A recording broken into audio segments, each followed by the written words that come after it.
Can you imagine traveling halfway across the world with 4 complete strangers to go to rural Rwanda, where you're going to volunteer and build a bridge that is 289 feet long? Well, that is exactly what we did this year in July, and these are the reasons why we did it and what we would suggest to people considering to volunteer as we did. Well, my thought process was when I first got out of college, my wife and I looked into doing the Peace Corps, and at that time they were like, we don't want architects, right? So that got canned pretty quick, and then we get rolling in our careers and everything, and just having a family, and you don't have the opportunity to do something like that. And now I'm at a point, the kids are out of the house, right?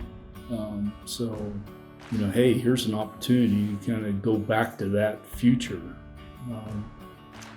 The other thing was I've got a 10-month-old grandson, and seeing the pictures of the little kids going across the stream on logs, and all the challenges that the village community has with getting their kids to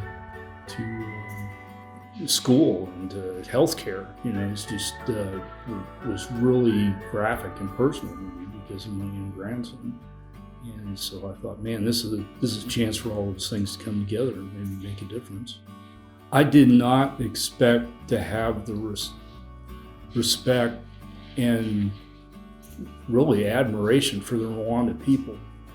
You see them pushing these gigantic loads on bicycles and on their heads and their backs, and they're just working so hard, just as hard as humanly possible, every day, every mile up these incredible hills. And there's just a courage and a human power in that I didn't expect to see. And then you saw it on the job site. Those community workers, they were hauling rock all day long. They were taking the heavy load for us, and it was every day, and they dealt with a smile on their face, and they were kidding with us, and we got over the language barriers and everything else. And here today at the celebration party that we had on the job site, there were friends I'm leaving here, and I did not expect that kind of connection. What would you tell someone that was thinking about doing this in the future? Do it, man. Just let go. Just, break out of your box, break out of your comfort zone. This is going to have lifetime impact for me. I can just feel it. I'm going to be a different person after doing that. After being with you guys, after doing this effort with these people for this kind of intention. I mean, this is going to change my life. I really think so. So when I was probably about early teenage years, my brother was in Peace Corps, and he lived in Guatemala for about 1.5 years. And so towards the end of his stay, I went to go visit him in Guatemala, and he was staying in a house where it was dirt floors. You could barely electricity, barely any running water as well. And he absolutely loved it, and I went to go visit him, and it was such a great time. Everybody was so happy, and it was another one of those life-changing experiences being there. So I knew I wanted to go travel more, go visit another country, and this opportunity showed up in my inbox, and and I knew I just had to do it. I had to be a part of this trip. And I was also looking for an adventure, for an opportunity to go explore the rest of the world. And why not go spend 2 weeks building a bridge, helping a community for a good cause in Rwanda. Yeah, just seeing like the people walking up and down the street, their ways of transportation over here, the landscaping. When I first got here, the driver told me that Rwanda is the land of 1,000 hills. In Kigali, the city, you don't really see it, but when you come out here, you definitely see they probably have more than 1,000 hills. And for them to be able to navigate that terrain the way that they do, it was very impressive. I think if you're looking for an adventure and you're looking to do some good and you're looking to see the world, this is a perfect opportunity. Really kicking ass on that bridge. It was really impressive, honestly, how a group of like four of us the first week and then 5 of us the second week came through and just smoked that bridge. We did, yeah, with the community workers and getting those guys and learning from those guys and teaching those guys as well how to use the fencing tools and how to use the drill, and letting them run with a lot of the work that might have been supplemented with the other. When I've been on a volunteer construction effort before, and at least for myself, when this opportunity came up, it's one that I just couldn't let go. And what really stuck to me is this idea that we need to be the change that we want to see in the world. And you don't just do that by sitting comfortably, in your bubble and just working away and maybe contributing to volunteer this or donation that. But it's getting rubber to hit the road. It's getting out there and joining those efforts that are going to allow you to participate in a way that make you feel uncomfortable yet incredibly rewarded. Traveling halfway around the world, many people will look at it and they'll say, well, why travel to Rwanda when there's a need like in local to your city? And there are many reasons and there's many opportunities to participate, to volunteer, to fundraise, but to do one internationally is pretty special. This one in particular because it is focused on connecting two communities that are relatively isolated during the rainy season. And so to create this bridge, it's metaphorical, it's physical, it's allowing people to pursue the education and pursue the business they want to have, to be able to have commerce, and just to be able to have mobility between two different parts of Rwanda that become relatively isolated. We have seen incredible examples in the two bridges that are already existing here. We've seen bikes, motorcycles, animals, and then the pedestrian flow has also been theirs. And it seems to be a necessity to the people who live here now. And once you see that, once you understand Rwanda and that the fact that everything is, let me back up. When you see Rwanda, you see that everybody has transportation that's either on foot, bicycle, and motorcycle. Not very much is through vehicular traffic or like through cars and trucks. So you have everybody there's this massive people moving, and you don't understand the need for a pedestrian bridge until you really get here. And it's this experience where you see the way these people live, and you see the simplicity that they have in their lives, and you also see things like the level of happiness that they have. Simple things go a long way here. And something like a bridge that allows people to move freely between two towns is huge, and you can't put a value to that. So for ourselves, as we travel here, as we pursued fundraising, it is such a blessing and such an opportunity that we have, that we can ask others to participate in our journey, and like the thanks that we have for them is huge, because without them this trip becomes a lot more difficult and a lot more challenging to be able to get people to really participate. And as far as it being a corporate partnership, this is ideal for the efforts that a company would want to have engagement on a worldwide basis. Certainly having local community outreaches is important, but something like this does a little bit more. It builds camaraderie, it builds a team of people, it builds people up. And I certainly have felt that with you all here, that, we've been through this experience together. I certainly hope that in the years that follow, we will also pursue other opportunities similar to this one, and try to make a difference, to have this embodiment of change in the world. What surprised me?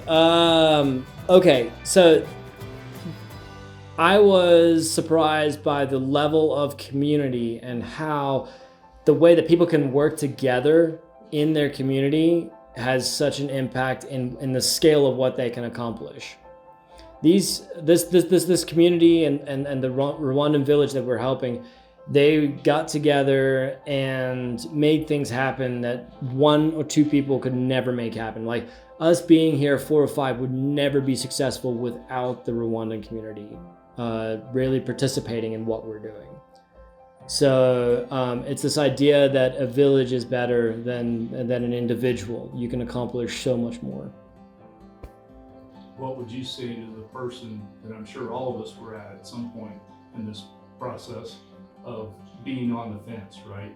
Do I or do I not? What would you say to them, help them decide?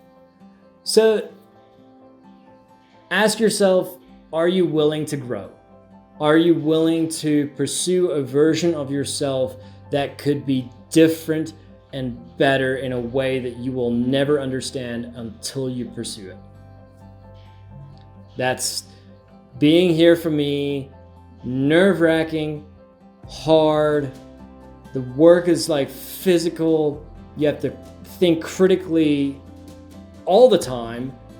And the reward is that you know that you have helped people in a way that we cannot and will not ever be able to quantify.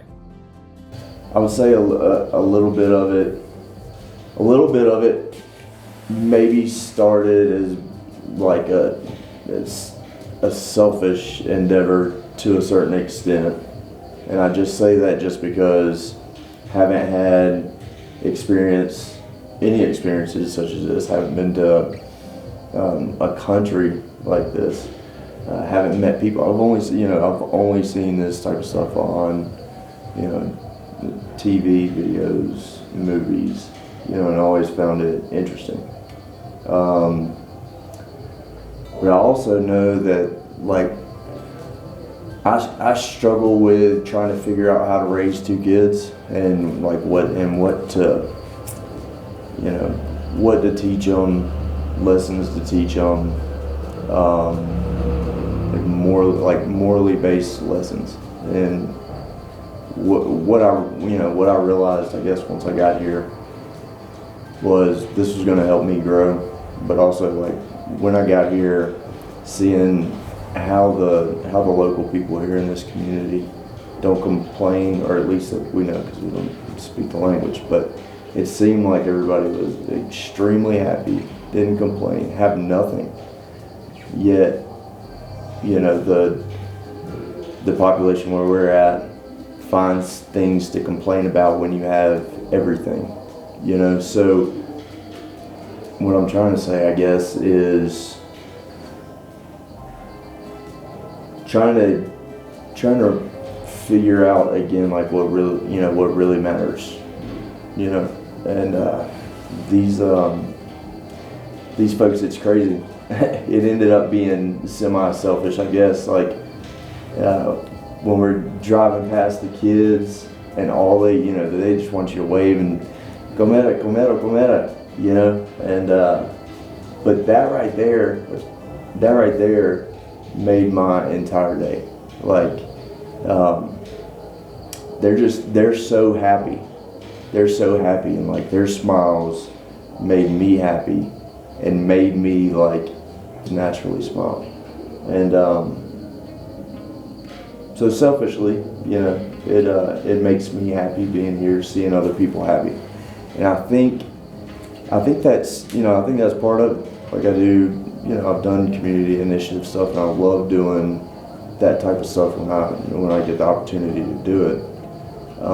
But yeah, I think I just really enjoy seeing other people happy, you know.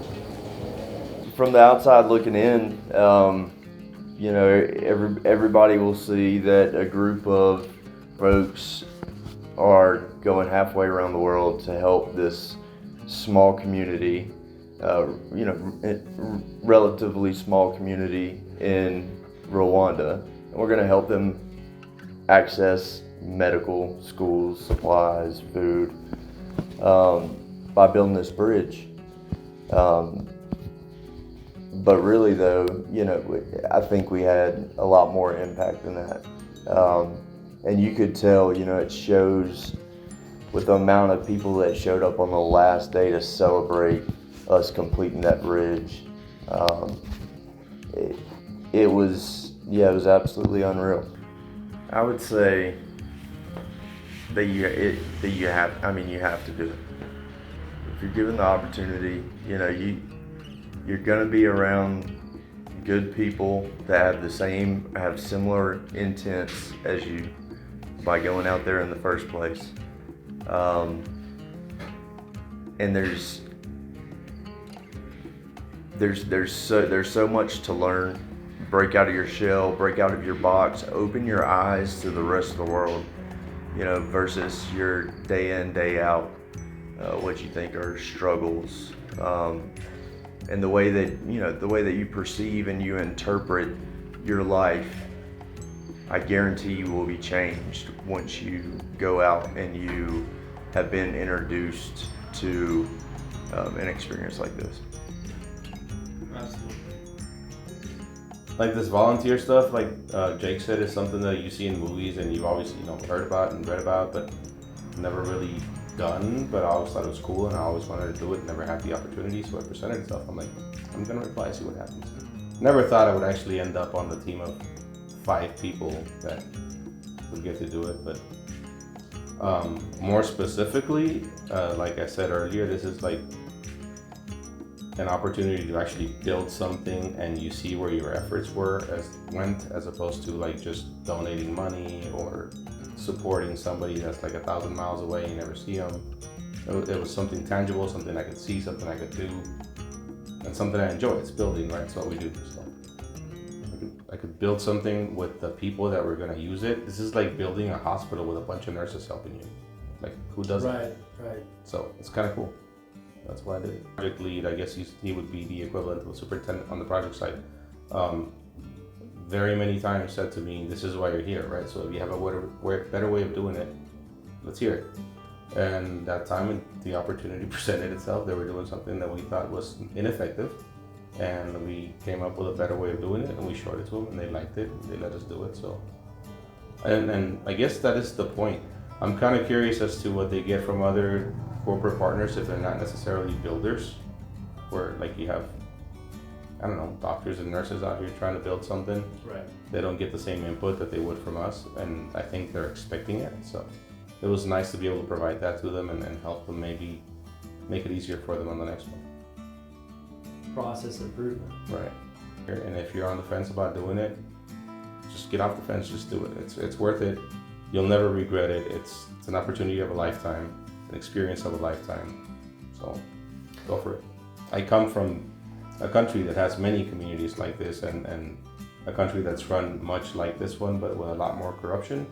So one of the reasons I wanted to do this was because I knew that after doing some research, coming here and doing this would actually make a difference, as opposed to doing it in a country like Mexico or anywhere really in Central or South America where it's so corrupt that anything you do is gonna get, I don't know the word for it, but it's not, by the government and the way things are run there. Whereas here I feel like the government's actually trying to help their people do better, right? So any efforts that we put forth to do that for them, they're gonna stay, they're gonna stick, it's gonna move forward and it's gonna make the country better. So